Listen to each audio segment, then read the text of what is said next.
네, 오늘은 연준화처 시간으로 준비를 했습니다. 결국에 오늘 시장이 크게 하락하는 이유 거슬러서 올라가 보면 경기 침체에 대한 우려감들이 뉴욕 증시에서부터 불거졌는데요. 그렇다면 금리 인하보다는 이제 다시 한번 경기 침체를 좀 주목을 해야 될지, 금리 인하 시점은 많이 늦어지게 된 것일지 연준의 데이터들 분석해 보시면서 시장에 대한 전반적인 흐름 함께 더 파악을 해보시죠.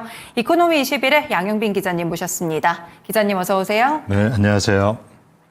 네, 오늘은 그러면 저희 어떤 경제 용어 알려주시나요?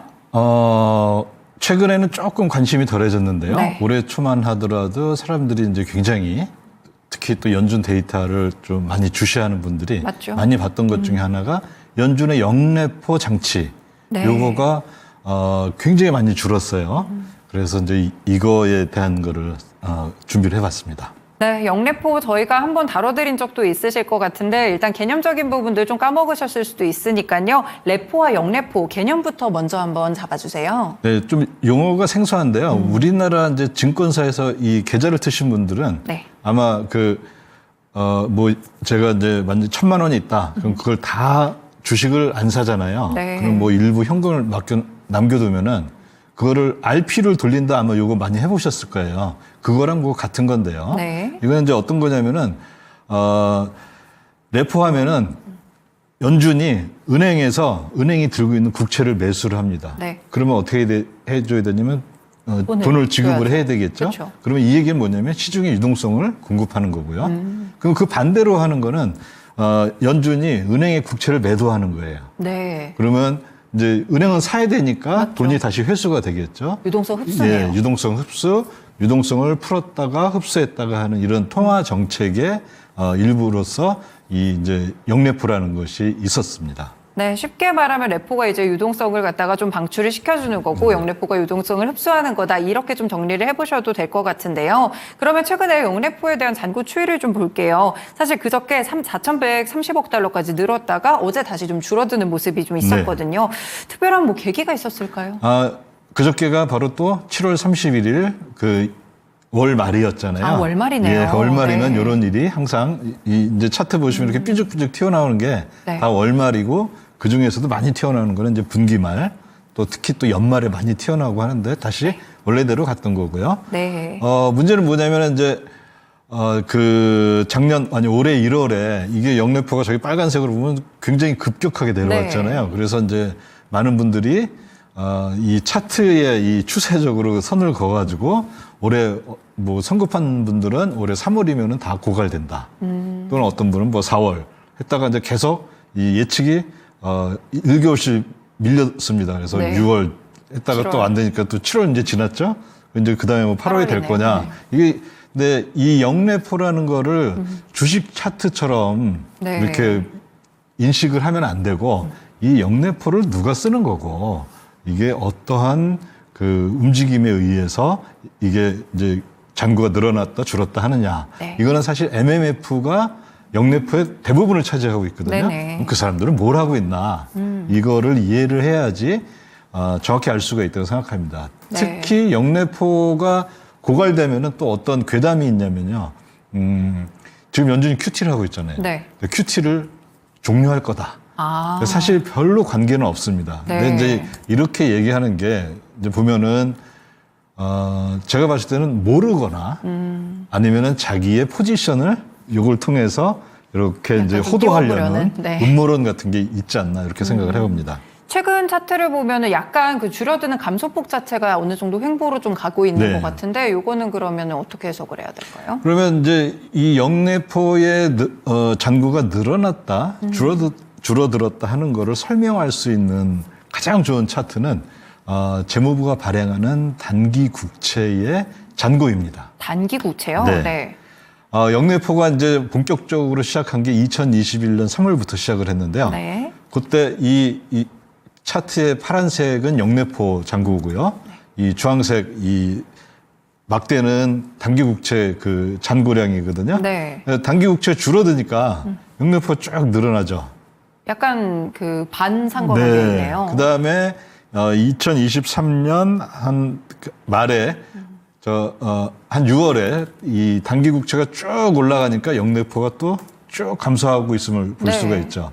그럼 이 상황은 뭐냐면은 사실 영래포에 가장 큰 이 투자를 하고 있는 데가 MMF라는 네. 그 일종의 그 기금에 연기금은 아니고 네. 이제 단기 자금들을 모아서 그걸 갖고 자금을 굴리는 기금인데 이 친구들이 그러면은 이 차트를 보면 뭘 알 수가 있냐면 어떤 때는 영래포에 투자했다가 어떨 때는 단기 국채에 투자했다가 네. 자기 이제 자금에서 서로 이렇게 왔다 갔다 하는 거죠. 그런 것들을 우리가 알 수가 있습니다. 단기 국채가 아무래도 영래포 잔고 수준에도 큰 영향을 미쳤는데 그 중심에 그럼 MMF의 수요가 어떻게 이동하는지를 보시면 될 것 같네요. MMF가 이제 말씀 주신 대로 영래포의 최대 고객이다 이렇게 볼 수가 있을 것 같은데 최근에 그러면 이렇게 단기 국채는 올라오고 오히려 이렇게 영래포는 줄어들고 이런 이유들이 MMF가 결국에 떠났기 때문인가요? 단기 국채로 옮겼기 때문인가요? 네, 그렇죠. 그러니까 MMF라고 하는 데는 뭐냐면은 어떻게 보면은 두 가지 성격을 다 갖고 있는데 하나는 네. 은행의 보통 예금의 성격을 갖고 있어요. 보통 예금은 어떤 거냐면은 내가 돈을 맡겼는데 언제든지 은행한테 연락해서 혹시 거기 잔고 있어요. 그럼 제가 오늘 돈을 빼도 될까요? 이러지는 않잖아요. 그렇죠. 보통 예금은 언제든지 가가지고 돈을 뺄 수가 있잖아요. 그러니까 은행에 내가 앞으로 일주일 뒤에 돈을 뺄 테니까 돈 좀 마련해 주세요 하지 않고 바로 직접 가서 뽑을 수 있는 게 보통 예금이거든요. 맞죠, 네. 그러니까 보통 예금은 금리가 굉장히 낮아요. 미국 같은 경우는 지금도 기준금리가 거의 5%인데 대형은행의 이런 보통 예금 금리는 1%도 안 되는데 상당히 많습니다. 네. 그러면 이제 MMF는 그런 보통 예금에 언제든지 찾을 수 있는 그런 특징도 갖고 있고요. 또 하나는 금리도 많이 줘요. 그러면은 그 MMF는 그런 걸 하기 위해서는 네. 금리 많은 상품에 투자를 해야 되겠죠. 금리가 높은. 그런 게 어디 있느냐. 요 차이를 보면 이제 맨 위에 파란 건 1개월 국채입니다. 네. 그 다음에 밑에 빨간 거는 레포 시장에서 이 MMF가 대출을 해주고 대출받는 금리예요. 그거보다는 1개월 국채보다는 좀 낮죠. 네. 그 다음에 맨 밑에 이 녹색은 뭐냐면 MMF가 연준에 맡겼을 때 받을 수 있는 영래포 금리입니다. 그러니까 1개월 국채가 지금 제일 높게 관심이 되고 있네요. 당연히 영래포 금리는 하루짜리거든요. 네. 그러니까 이게 제일 낮을 거고요. 물론 레포 시장도 하루짜리인데 사실 연준이 제일 안전하잖아요. 그렇죠. 그러니까 그거보다는 이제 레포 시장에서 대출하는 금리, 저걸 소포라 그러는데요. SOFR이라고 하는데 그게 약간 더 높아지겠죠. 네. 그다음에 1개월은 좀 멀잖아요. 그렇죠. 그러니까 당연히 이게 높은데 그러면 MMF는 자기 자금이 지금 한 6조 4천억 정도 되는데 이거를 여기도 투자하고 여기도 투자하고 하는데 당연히 1개월 국채에 다 투자하면 수익이 제일 높게 나올 텐데 네. 어떤 고객은 바로 찾을 수가 있잖아요.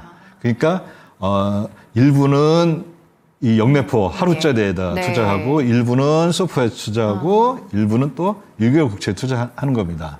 그래서 1개월 국채 정도까지만 하더라도 이 영래포가 그 1개월 단기 국채가 많이 있으면은 네. 아무래도 이제 MMF 수익성은 좋아질 거잖아요. 그래서 단기 국채의 이제 가장 큰 그 잔고에 가장 큰 영향을 받게 됩니다. 네, 그렇군요. 그런 비중 자체를 지금 좀 높였다고 볼 수가 있는 걸까요? 최근 수준을 보시면. 그렇죠. 이제 그러면은 이 영래포가 줄어들었다는 건 뭐냐면은 네. 단기 국채에 대한 투자를 늘렸다. 대신 이제 최소한의 네. 그 유동성은 확보해야 되겠죠. 언제 이제 고객이 돈을 찾을 수 맞죠. 있으니까 최소한의 유동성은 그 있고. 정도는 남겨놓고 지금은 수익성 확보를 하느라 단기 국채로 많이 간 거죠.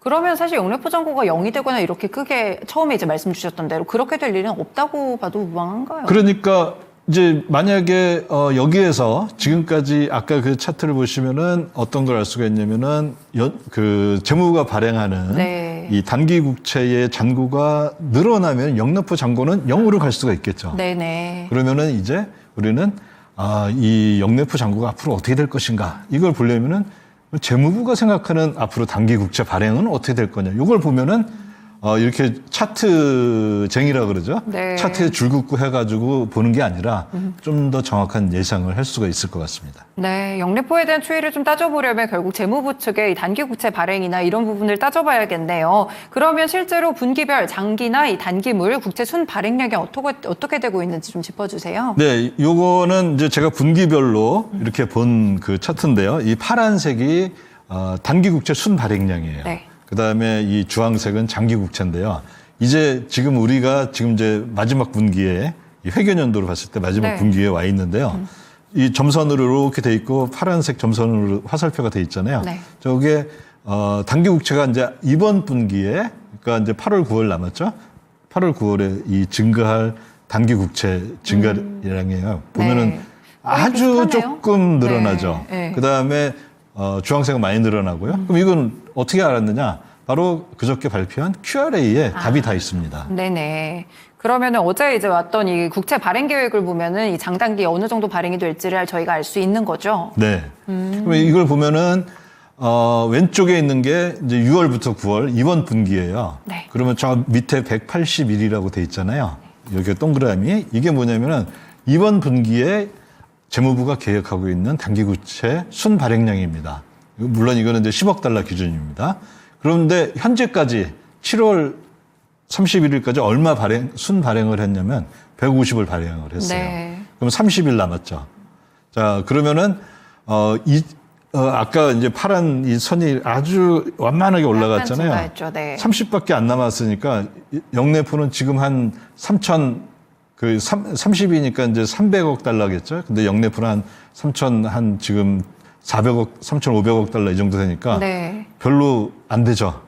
그다음에 그럼 다음 분기는 어떻게 되느냐? 10월부터 12월까지 이것도 그저께 발표한 QRA에 보니까 다음 분기에는 90밖에 더 발행을 안 한대요. 네네. 그럼 이거 다 합해도 사실 영내포가 감소한다는 거는 고갈이 된다는 거는 사실 말이 안 되는 얘기죠. 추이적으로 약간 좀 줄어들 수는 있겠지만 결국에는 뭐 0이 되거나 이럴 일은 지금은 희박한 거네요. 네. 네, 알겠습니다. 이렇게 저희가 오늘은 또 영래포 두 번째 이야기 경제 용어 시간으로 레포와 영래포 알아봤고요. 단기 국채 발행 계획을 좀 보시면 여기에 답이 또 있다는 점까지 함께 소개해 드렸습니다.